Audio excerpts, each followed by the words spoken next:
ഞാൻ P F I ചാരനാണോ നിങ്ങൾക്ക് തോന്നുന്നുണ്ടോ? പി എഫ് ഐ ഇതൊക്കെയാണ് ഇത്രയൊക്കെ പറ്റുള്ളൂ. കാരണം എന്തെങ്കിലും നമ്മൾ വിമർശനങ്ങൾ ഉന്നയിക്കുമ്പോൾ അതിനെ ക്രിയാത്മകമായി തിരിച്ച് അതിന് മറുപടി പറയാനോ അല്ലെങ്കിൽ അതിന് സഭ്യമായ ഭാഷ ഉപയോഗിച്ച് തിരിച്ച് വിമർശിക്കാനോ ഒന്നും ഇവർക്ക് പറ്റാറില്ല. ഇവർ നേരെ ഈ പ്രത്യേകിച്ച് RSSൻ്റെയും അതിനെ ചുറ്റിപ്പറ്റുന്ന റൈറ്റ് വിങ് എക്സ്ട്രീമിസ്റ്റ് ഗ്രൂപ്പുകളും ചെയ്യുന്നത് വെച്ച് കഴിഞ്ഞാൽ നിങ്ങളെ വ്യക്തിഗതമായി അധിക്ഷേപിക്കുക. അവൻ ഒരാൾ വിമർശിക്കുന്നുണ്ടെങ്കിൽ കാര്യകാരണ സഹിതം വിമർശിക്കുന്നുണ്ടെങ്കിൽ അവരെ തേജോവധം ചെയ്യുക.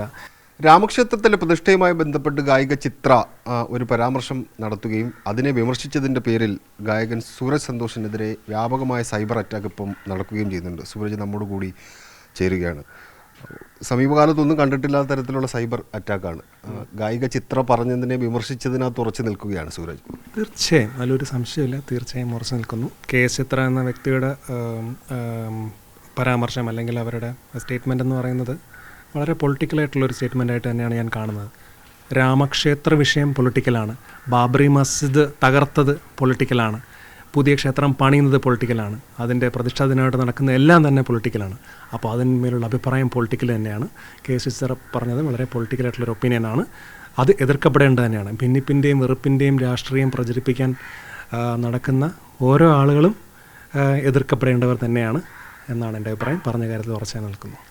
പള്ളി പൊളിച്ചിട്ടാണ് അമ്പലം പണിഞ്ഞത് എന്നുള്ളത് ചരിത്ര വസ്തുതയാണ്, അതെല്ലാവർക്കും അറിയുന്നതാണ്. ചിത്രയെ പോലൊരു ഗായിക അതിന് ബോധപൂർവം മറന്നുകൊണ്ടാണ് ഈ പരാമർശം നടത്തിയത് എന്ന് കരുതുന്നുണ്ടോ സൂരജ്? തീർച്ചയായും ആയിരിക്കണമല്ലോ. കാരണം 92-ന് ശേഷം ഇന്ത്യയിൽ എന്താണ് സംഭവിച്ചിട്ടുള്ളത് എന്നുള്ളത് നമുക്ക് ഇന്ത്യയിൽ ജീവിച്ചിരിക്കുന്ന എല്ലാവർക്കും, സാമാന്യ ബുദ്ധിയുള്ള എല്ലാവർക്കും തന്നെ അറിയാവുന്നൊരു കാര്യമാണ്. അപ്പോൾ അതൊന്നും അറിഞ്ഞിട്ടില്ല. അതിനുശേഷം ഇന്ത്യയിൽ നടന്നിട്ടുള്ള ബാബറി പള്ളി പൊളിച്ചതിന് ശേഷം ഇന്ത്യ നടന്നിട്ടുള്ള വർഗീയ കലാപങ്ങളെ പറ്റിയിട്ടും ഒന്നും തനിക്ക് അറിയില്ല എന്നൊന്നും ആർക്കും പറയാൻ പറ്റില്ല ഇന്ത്യയിൽ. അപ്പോൾ അങ്ങനെ പറയുന്നുണ്ടെങ്കിൽ അത് വളരെ സെലക്റ്റീവായിട്ട് മാത്രം കാര്യങ്ങൾ കാണുകയും ഒരു പക്ഷത്തോട് ചേർന്ന് നിൽക്കാൻ നടന്ന ബോധപൂർവ ശ്രമമായിട്ടാണ് ഞാൻ അതിനെ വിലയിരുത്തുന്നത്. അപ്പോൾ അത് വളരെ നിഷ്കളങ്കമായൊരു ഒന്നും കാണാൻ പറ്റില്ല. നിഷ്കളങ്കമായി പറഞ്ഞതുകൊണ്ട് അത് നിഷ്കളങ്കമാവുന്നില്ല എന്നുള്ളതാണ് എൻ്റെ പക്ഷം. ഇപ്പോൾ ചിത്രയെ പോലൊരു ഗായിക മലയാളി സമൂഹം ഏറ്റെടുത്തതാണ്. KS ചിത്രയെ വിമർശിക്കുമ്പോൾ അത് പൊതുസമൂഹം എങ്ങനെ എടുക്കും എന്നൊരു ആശങ്ക എപ്പോഴെങ്കിലും തോന്നിയിരുന്നു സൂരജും ഗായകനാണ്, അങ്ങനെ തോന്നിയിരുന്നു? അല്ല, വിമർശനങ്ങൾ ഒരിക്കലും ഞാനത് എൻ്റെ ഞാൻ മുറുകെ പിടിക്കുന്ന എൻ്റെ ചിന്തയും എൻ്റെ വിശ്വാസങ്ങളും അല്ലെങ്കിൽ എൻ്റെ ഐഡിയോളജിയും ഒന്നും തന്നെ ഒരു വിഷയത്തിന്മേൽ അഭിപ്രായം പറയുന്നതിന് ഞാൻ അത് പേഴ്സണൽ ബെനിഫിറ്റിന് വേണ്ടി ഒന്നുമല്ല പറയുന്നത്. അത് എൻ്റെ ബോധ്യത്തിൻ്റെ അടിസ്ഥാനത്തിലാണ് ഞാനത് പറയുന്നത്. അത് വളരെ നീതിയുക്തമായിട്ടാണ് ഞാൻ എൻ്റെ ഭരണഘടന എനിക്ക് ഉറപ്പ് നൽകുന്ന അവകാശങ്ങളുടെ പുറത്താണ് ഞാനത് പറയുന്നത്. അപ്പം അതിൻ്റെ ദൂരവ്യാപകമായ ഫലങ്ങളും നമ്മൾ ആലോചിക്കേണ്ട കാര്യം ഇല്ല എന്നുള്ളതാണ്. എല്ലാവരും അതിനെപ്പറ്റി ആലോചിച്ച് വരിക ഇനി എന്താവും. അങ്ങനെ നമുക്ക് ഈ കാലഘട്ടത്തിൽ, പ്രത്യേകിച്ച് ഈ ഒരു രാഷ്ട്രീയ സാഹചര്യത്തിൽ നമുക്ക് ഇന്ത്യയിൽ ജീവിക്കാൻ പറ്റില്ല. എന്ന് വെച്ച് കഴിഞ്ഞാൽ ഇന്നത്തെ രാഷ്ട്രീയ സാഹചര്യം ഇതിനെല്ലാം നല്ല വളക്കോറുള്ള മണ്ണാണ്. ഇങ്ങനെ എന്ത് ഹിന്ദുത്വ ആശയം പറഞ്ഞാലും അതിനെയൊക്കെ ഏറ്റുപിടിച്ച് അതിനെ പൊളിറ്റിസൈസ് ചെയ്ത് അതിൽ നിന്ന് ലാഭം ഉണ്ടാക്കാൻ നടക്കുന്ന ഒരു രാഷ്ട്രീയ സാഹചര്യമാണ് ഇന്ത്യയിലുള്ളത്. അപ്പോൾ അത് വിമർശിക്കപ്പെടേണ്ടത് തന്നെയാണ്. ഇന്ത്യ ഒരു ഡെമോക്രാറ്റിക് കൺട്രിയാണ്. ജനാധിപത്യ രാജ്യത്തിൽ ഓരോ പൗരന് അവകാശങ്ങളുണ്ട്. അപ്പം ആ അവകാശം ഞാൻ കൃത്യമായി വിനിയോഗിച്ചുകൊണ്ടേയിരിക്കും. PFI കാരനാണ്, PFI ചാരനാണ്, ജനൻ TVയിൽ നിന്ന് പൈസ വാങ്ങിയിട്ട് അത് തിരിച്ചു കൊടുത്തില്ല തുടങ്ങി ഒരുപാട് കാര്യങ്ങൾ കേൾക്കുന്നുണ്ട്. അതിനെക്കുറിച്ചൊക്കെ എന്താ പറയുന്നത്? ഞാൻ PFI ചാരനാണോ നിങ്ങൾക്ക് തോന്നുന്നുണ്ടോ?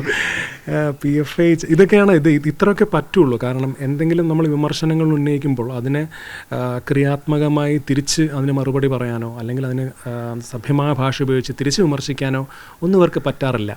ഇവർ നേരെ ഈ പ്രത്യേകിച്ച് RSSൻ്റെയും അതിനെ ചുറ്റിപ്പറ്റുന്ന റൈറ്റ് വിങ് എക്സ്ട്രീമിസ്റ്റ് ഗ്രൂപ്പുകളും ചെയ്യുന്നത് വെച്ച് കഴിഞ്ഞാൽ നിങ്ങളെ വ്യക്തിഗതമായി അധിക്ഷേപിക്കുക. അവൻ ഒരാൾ വിമർശിക്കുന്നുണ്ടെങ്കിൽ കാര്യകാരണ സഹിതം വിമർശിക്കുന്നുണ്ടെങ്കിൽ അവരെ തേജോവധം ചെയ്യുക, അവർക്കെതിരെ വ്യാജ വാർത്തകൾ ചമയ്ക്കുക.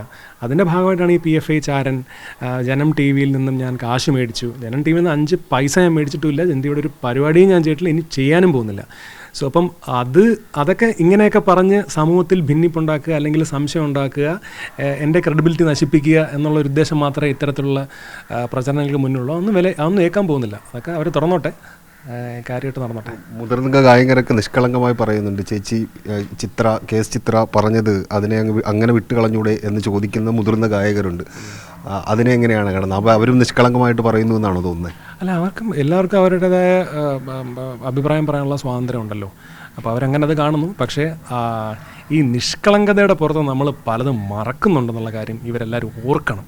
എന്നുവെച്ചാൽ നമ്മളെല്ലാവരും കംഫർട്ട് സോണിലാണെന്ന് കരുതിയിട്ട് ഈ രാജ്യത്തെ ഒരു മൈനോറിറ്റീസ് എല്ലാം അവരുടെ അവസ്ഥ എന്താണെന്ന് ഇവർ സൗകര്യപൂർവ്വം മറക്കുകയാണ്. കാരണം ഒന്നും സംഭവിക്കുന്നില്ലല്ലോ, പേഴ്സണലി ഒന്നും സംഭവിക്കുന്നില്ലല്ലോ, ബാക്കിയുള്ളവരാണല്ലോ അനുഭവിക്കുന്നത്.